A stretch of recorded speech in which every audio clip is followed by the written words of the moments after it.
यानी हिंदी के एक नए एपिसोड में आपका स्वागत है। और इस वीडियो में हम पहले बात करने वाले हैं आज़ाद इंजीनियरिंग के बारे में। आज़ाद इंजीनियरिंग लिमिटेड को गैस टरबाइन रिसर्च एस्टैब्लिशमेंट से एक बड़ा कॉन्ट्रैक्ट प्राप्त हुआ है, जैसे कि हमने डिफेंस न्यूज़ की वीडियो में संक्षिप्त रूप में बात करी थी।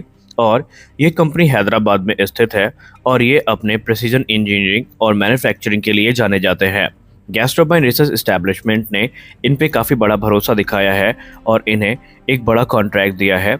और ये जो कॉन्ट्रैक्ट है ये एक एडवांस गैस टरबाइन इंजन का है। इस कॉन्ट्रैक्ट के अंतर्गत आज़ाद इंजन से ये कहा गया है कि वो एक एडवांस गैस टरबाइन इंजन की मैन्युफैक्चरिंग और असेंबली को कंप्लीट करें जो कि डिफेंस एप्लीकेशन में इस्तेमाल किए जाने हैं। और इसके लिए जो एग्रीमेंट है इसमें 20 यूनिट के प्रोडक्शन की बात की गई है। पहला जो बैच है इंटीग्रेटेड इंजन का, इसको लेकर के कहा जा रहा है कि ये 2026 की शुरुआत में डिलीवर कर दिया जाएगा। गैस टरबाइन इंजन की अगर हम बात करें तो यहाँ पर सबसे बड़ा सवाल ये होता है कि ये इंजन कैसे होते हैं। तो इसमें एक सिंगल स्पूल टर्बोजेट कॉन्फ़िगरेशन हमें देखने को मिलती है। ये जो डिज़ाइन होती है इसमें काफ़ी सारे की जो कंपोनेंट्स हैं वो हमें देखने को मिलते हैं, जैसे कि 4 स्टेज एक्सियल फ्लो कंप्रेसर, एक एनुलर कंबस्टर, इसके अलावा एक single stage axial flow uncool turbine और एक फिक्स एग्जिट एरिया नोजल होती है। और जो स्पेसिफिक कॉन्फ़िगरेशन है इंजन की, ये डिफेंस एप्लीकेशन के लिए काफ़ी ज़्यादा सूटेड मानी जाती हैं। माना जा रहा है कि आने वाले भविष्य में इन इंजन का इस्तेमाल अलग अलग डिफेंस एप्लीकेशन में किया जाएगा, जिसकी सहायता से जो कार्य है वो और भी ज़्यादा आसान हो जाएंगे। अब यहाँ पर सबसे खास चीज़ जो है जो इंडिकेट हो रही है अभी रिपोर्ट्स में वो ये है कि ये जो नया इंजन है ये STFE इंजन प्लेटफॉर्म पर आधारित हो सकता है। और आज़ाद ने ऑलरेडी अपने जो प्रिसीजन इंजीनियरिंग है इसका लोहा मनवाया है।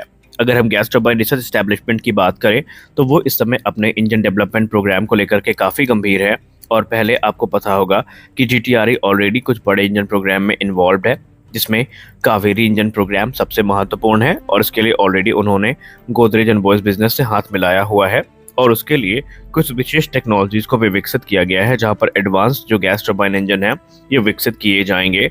हालांकि वो प्रोग्राम अलग है, ये प्रोग्राम अलग है। उस प्रोग्राम के अंतर्गत जो इंजन विकसित किया जाएगा उसका इस्तेमाल टिकली फाइटर जेट्स में होता दिखाई पड़ेगा।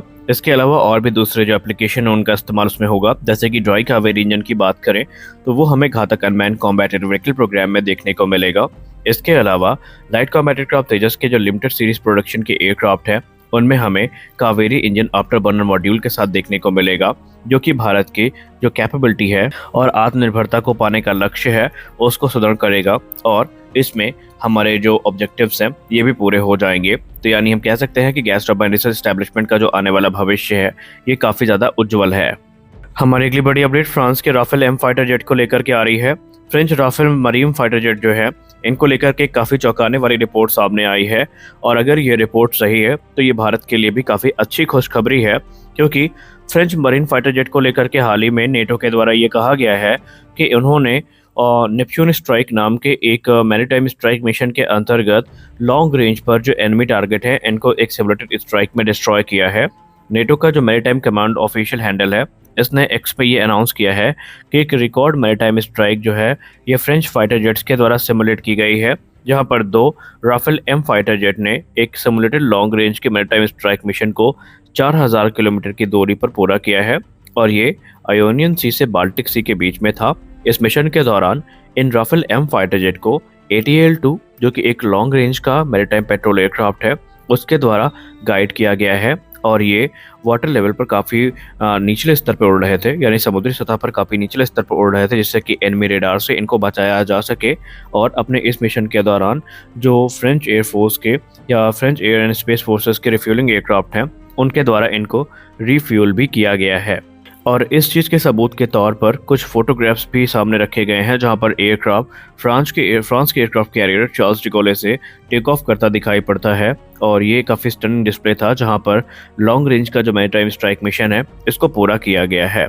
और उसके बाद से इसको लेकर के चर्चाएं भी काफ़ी तेज हैं। दरअसल आपको बताते चले कि जब से रशिया और यूक्रेन के बीच में युद्ध शुरू हुआ है तो नेटो काफ़ी ज़्यादा एक्टिव है और इस समय अपनी तैयारियों की वो समीक्षा कर रहा है। और इसके बाद एक के बाद एक जो अलग अलग मिशंस हैं ये एग्जीक्यूट किए जा रहे हैं।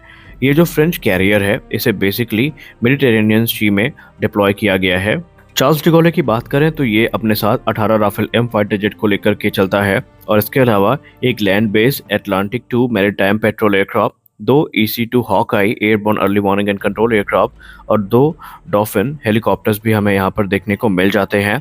नेटो ने ये कहा है कि जो नेपच्यून स्ट्राइक मिशन है, इसका उद्देश्य ये था कि जो सिक्योरिटी के चैलेंजेस हैं उनको कैसे लॉन्ग रेंज पर जाकर के काउंटर किया जा सकता है, कैसे सुरक्षा को सुनिश्चित किया जा सकता है और मैक्सिमम रेंज पर जाकर कैसे हम सक्सेसफुली मिशंस को एलिमिनेट कर सकते हैं, ये इसका उद्देश्य था। और राफेल एम ने अपनी कैपेबिलिटी से यह साबित कर दिया है कि ये एयरक्राफ्ट बहुत ही ज़्यादा कैपेबल हैं। राफेल एम की बात करें तो ये एक वर्सटाइल सिंगल सीट एयरक्राफ्ट हैं जो कि वैरायटी ऑफ मिशंस को पूरा करने के लिए बनाए गए हैं। ये quick reaction alert, air defence, air policing, nuclear deterrence, power projection, external mission या फिर डीप स्ट्राइक ऑपरेशन में इनका इस्तेमाल किया जा सकता है। वहीं क्लोज एयर सपोर्ट में भी इन एयरक्राफ्ट का इस्तेमाल किया जा सकता है अगर ज़रूरत पड़ी तो। अब ये जो एयरक्राफ्ट हैं ये कितने इंपॉर्टेंट है भारत के लिए, आइए ये भी समझ लेते हैं। दरअसल भारतीय नौसेना इस समय तकरीबन 26 की संख्या में इन फाइटर जेट्स को खरीदने वाली है और भारतीय नौसेना की भी जो मिशन रिक्वायरमेंट है ये ठीक इसी प्रकार की है जो भी हाल ही में इन एयरक्राफ्ट ने पूरी की है, यानी कि लॉन्ग रेंज स्ट्राइक मिशन जो है वो करने में वो सक्षम होंगे। अब अगर हम मैक्सिमम एल्टीट्यूड की बात करें तो स्टैंडर्ड एयर कंडीशन में ये 50,000 फीट की ऊंचाई तक जा सकते हैं। वहीं Rafale M air to ground, air to air attack में सक्षम है। वही एंटीशिप मिशन भी इससे एग्जीक्यूट किए जा सकते हैं। अब अगर हम इसकी स्पीड की बात करें तो वो तकरीबन 1389 माइल्स पर आवर की है, जो कि काफ़ी इम्प्रेसिव है। और इसे अगर लगातार रिफ्यूलिंग सपोर्ट मिलता रहा तो ये लॉन्ग रेंज की स्ट्राइक मिशन को काफ़ी आराम से पूरा कर सकता है। और यही सारी चीज़ें भारत के इंटरेस्ट को काफ़ी ज़्यादा बढ़ा रही हैं, क्योंकि भारत ने इसकी कैपेबिलिटी को परखने के बाद ही इसका जो खरीदने का कह सकते हैं डिसीजन है वो लिया है।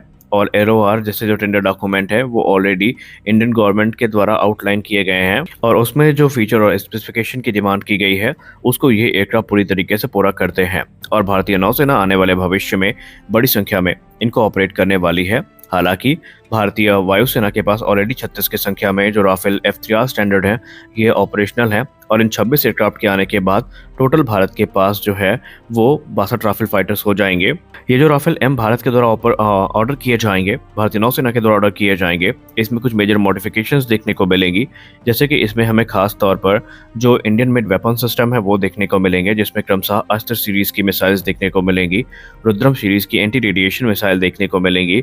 और अगर हम फ्रांस के हथियारों की बात करें तो हमें MBDA की मीटियोर देखने को मिलेगी और स्कैल्प जैसी जो क्रूज मिसाइल्स हैं ये भी देखने को मिलने वाली हैं, जो कि भारतीय नौसेना की सभी रिक्वायरमेंट को पूरा करने में सक्षम होंगी। तो आज के इस वीडियो में बस इतना ही। आशा करते हैं कि ये वीडियो आपको अच्छी लगी होगी। वीडियो अच्छी लगी तो वीडियो को लाइक करिए, नए हैं तो चैनल को सब्सक्राइब करिए। मिलते हैं अगले वीडियो में, तब तक के लिए जय हिंद।